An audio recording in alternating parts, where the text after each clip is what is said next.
Okay, wakaji wa Kibira oye! Watoto oye!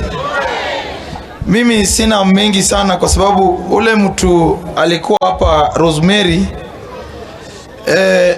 kumuona nimefurahi hata kuliko kuongea, kwa sababu kama vile nani amesema, Chenjera amesema baba waliokota kama wajui kuoga. Mi pia Rosemary ambayo ni msichana wa Raila ndiye aliniokota kama sijui kuoga, na leo amefanya nikakuwa kwa national politics. So mimi nikimuona hata nikikosa kuongea nafurahi sana, kwa sababu kupata mtu kama huyo kukubali kunitoa huko Mkuru, na hiyo wakati Kibira ndiyo ilikuwa Kibira, hiyo enzi ilikuwa ni ngumu, lakini Mwenyezi Mungu alimtumia yeye. Leo naweza simama mbele yenu, simpigie makofi. Mimi sina mengi baba, lakini nimefurahi Korero kukuwa MP wa hapa. Baba, kuna mtu ambaye wako na roho ya vijana kama huyu Mwalimu Rero. Huyu Mwalimu Rero baba, niliona ukianza kutembea ukipoint mamalaika wako ambao watalinda sisi ukienda pande ile nyingine.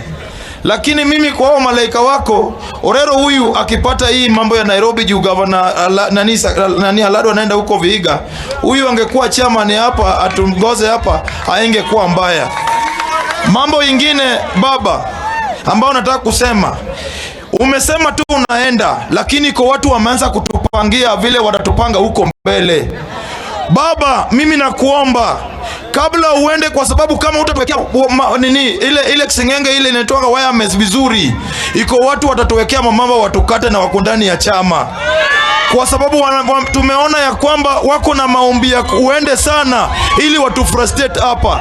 Mimi nasema Opio Wandai, wewe na Kinambadi, please simameni na sisi, kwa sababu tumeona dalili ya hatari hapa mbele, na tumeona ya kwamba iko watu walikuwa na ODM baba, lakini walikuwa nafanya na hao watu hata kabla uchagulia mbaba arigiwe kiti.